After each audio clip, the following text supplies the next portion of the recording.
Well, we've been doing lots to count you down to the Olympics, and as we've also reported, the Olympic flame now on its way to Beijing. It's going to be a very long journey through 22 countries.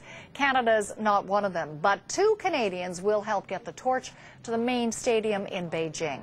Shanley Brooks is one of them and joins us now. This must be just so wildly exciting for you, but why was it important for you to go beyond watching the Olympics and actually be part of it? Well, being a part of the Olympics, Nancy, is something I've always dreamed of. Really? Since I was younger. I mean, I play a lot of sports. Right. I play ice hockey, I referee, I also have ran 3 marathons. So this is really the closest I will ever get to being a part of the Olympics, and never in a million years did I think this would be possible. As a kid, and you say, you know, you always wanted to be part of the Olympics. As a kid, was part of your Olympic dream to compete, to represent Canada? Being involved in any capacity was always a dream of mine. And I mean, obviously, the athletic capacity would have been the ideal, but being an amateur athlete, this is the closest I'll ever get. Well, as I was mentioning to you earlier, being part of the Olympic run can be magic, because running, everyone seems to get caught up in the symbolism and how uplifting it is to run along anywhere in the world, be cheered on, carrying that torch means something. How are you preparing for this? Because this is a once-in-a-lifetime experience. Yeah, it's mentally, I guess I'm trying to visualize myself being there. I'm watching a lot of the Olympic coverage on TV. Right. At work, a lot of my colleagues are very supportive, and we have a countdown on the board as to when I'm going. So it's really helping to get involved in the Olympic spirit and get excited for the big day.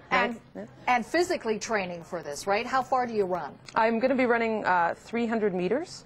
In a region called Zhangwei, which is about, well, it's in the Midwestern China. Population of about 100,000 people. So, yeah. What worries you most about this right now? I don't really think I have any worries. I think I'm excited beyond belief, actually. My family's been a tremendous support, and I'm really, all I feel is excitement towards the You have to think about that torch itself, and the handoff and the passing over, and most people worry, oh, I cannot drop the torch. Do you think about that at all? There's been a few jokes about that. I'm sure. Teasing me, you know, if I'm practicing running around with a 2-pound weight around the office, you know, it's just because I'm practicing with the torch. Yeah, there's been a few jokes about that. And clearly you're training for this, are you?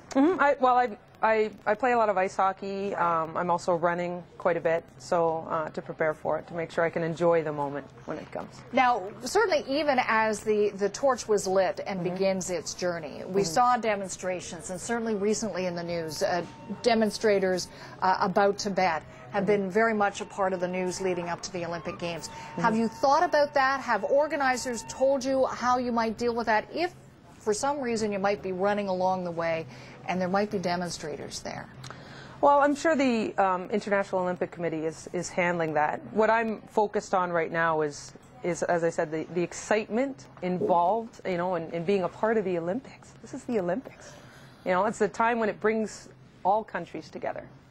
And once you finish the torch run, are you hoping to get to Beijing to see the games firsthand as well? I'd like to. I've actually, I'm going to extend my stay 6 weeks. So I'm carrying the torch on July 2nd, with, if you consider the time difference, is basically our Canada Day. Right. And then I'm going to extend it 6 weeks. So I hope to see any, maybe the opening ceremonies, any Olympic event. Is there any particular event that is near and dear to your heart that you watch with particular interest? The opening ceremonies would be my preferred. Yeah, for sure. Now, what is it that you watch? Do you watch video replays of past games, or any of the torch run in past games as well? Does that help you when you talk about visualizing about all of this? I've seen a few clips, yeah, which is good to help get me mentally prepared. And also I watch the countdown on CBC. That helps when they talk about the athletes, and really gets you in the moment. Just on being in the moment, the one thing that always strikes me is how powerful the moment is, representing the country and holding the Olympic torch for the run. And lots of people weep, lots of people say it is the most amazing experience of their life. Are you ready for that, or do you try to prepare yourself for that? Well, I actually had the opportunity to hold the torch a few months ago, because Lenovo designed the torch. Yeah, it did. And just like you said, I mean, I had chills holding it. Just the excitement I felt just holding it. So, but yeah, mentally preparing for the big day, I'm thrilled. Never in a million years did I think that I would be sitting here talking about holding the torch. Well, tell you what, before you go to China or when you're there, before you do your run, we'd love to talk to you, just as you're getting yourself in the mood and soaking up the atmosphere before you do the run, so we'll do that. But great to talk to you. Your enthusiasm is absolutely contagious. You're already in the right mindset. Great to see you, Shanley. Thank you, Nancy.